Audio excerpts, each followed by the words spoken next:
প্রিয় দর্শক, আজকে আমাদের মাঝে এই মুহূর্তে উপস্থিত রয়েছেন জনপ্রিয় ইসলামিক বক্তা জনাব নবী মুসাফির। আমরা এখন এই মুহূর্তে ওনার সাথে কথা বলবো।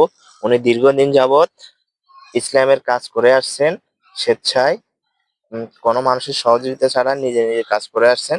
তো আজকে আমরা সরাসরি সেই ব্যক্তির সাথে কথা বলবো। কেমন আছেন আপনি? আলহামদুলিল্লাহ, আল্লাহ খুব ভালো লাগছে। তো আমরা দেখতেছি দীর্ঘদিন যাবৎ আপনি বিভিন্ন গ্রামে পাড়া মহল্লায় গিয়ে ইসলামের দাওয়াত দিচ্ছেন। তো সেক্ষেত্রে এটি আপনার থেকে কেমন লাগতেছে? এটা আমার কাছে খুব ভালো লাগতেছে, এটা আল্লাহর দান। আমি তো এগুলি আমার সাধনা, আল্লাহ পাক আমাকে তৌফিক দিয়েছে কোরআনের কথা মানুষকে তুলে ধরা, ইসলামের কথা তুলে ধরা মানুষকে। এটা বহু বছর ধরে আমি করতেছি এগুলি। আনুমানিক কত বছর যাবত আপনি এই আমি কাজটির সাথে সংযুক্ত আছেন? মদিনা শরীফ 7 বছর ছিলাম, 2000 সালে একবার চলে এসেছি। ওইখানে আমি কিছু নোট করছি। আল্লাহ আমার তৌফিক দিছে। পরে দেশে আসি, ওই 2000 সন থেকে আমি বিভিন্ন মসজিদে আলোচনা রাখতাম। আচ্ছা, আমি যতটুকু জানি আপনি বিভিন্ন পাড়া মহল্লা, বিভিন্ন অঞ্চলে, জেলা উপজেলায় গিয়ে আপনি এই দিনের কাজটি করেন। সেক্ষেত্রে এখানে অনেক অর্থের প্রয়োজন হয়। সেক্ষেত্রে আপনাকে কেউ কোনোভাবে অর্থ দিয়ে বা সহযোগিতা করে কিনা? না, তেমন কিছু নাই। আমার চাকরি জীবনে আমি 1-2 একর জমি কিনছিলাম, ওগুলি আমি বেশি কিনে এগুলি করছি। আমার জীবন এইভাবে চলছে। আর এই কাজ করতে আসলে দেখা গেছে আপনি বিভিন্ন জায়গায় যান বা কোনো প্রকার বাধা বা ইয়ের মুখে পড়ছেন কিনা এখন? না, আলহামদুলিল্লাহ, আল্লাহ আমার সম্মানের সাথে দেখছি। যেখানে আলোচনা করছি মানুষ ভালো জানছে, মানুষ খারাপ বোঝে না। আচ্ছা, আপনি মানুষ, তো আমরা সকলেই মানুষ। তো সেক্ষেত্রে জন্ম মৃত্যু আছে। তো তো সেক্ষেত্রে আপনার পরবর্তীতে যে আপনি যে কাজটা করতেছেন বা আপনার পরিবারের কেউ এই কাজে বা এটার হাল ধরবে কিনা আসলে?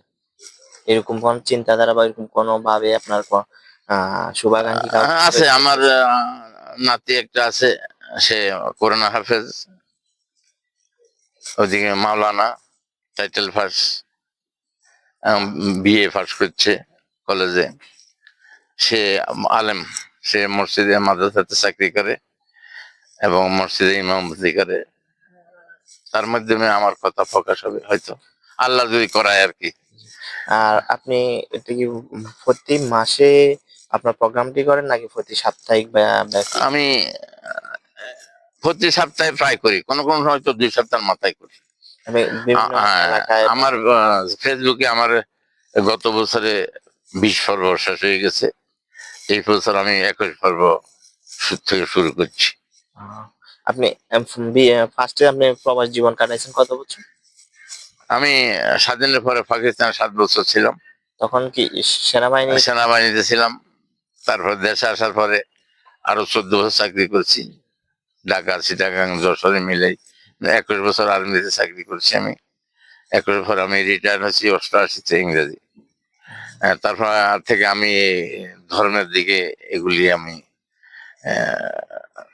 কোরআন হাদিস নিয়ে, ধর্মীয় বই পুস্তক নিয়ে আমি সবসময় লেখাপড়া করতাম। ওই জ্ঞানটা আল্লাহ আমাকে দিছে। তারপর মদিনা শরীফ গেছি, ওইখানে আমি 7 বছর ছিলাম। ওইখানে হাদিস কোরআন থেকে জ্ঞান পাইছি কিছুটা।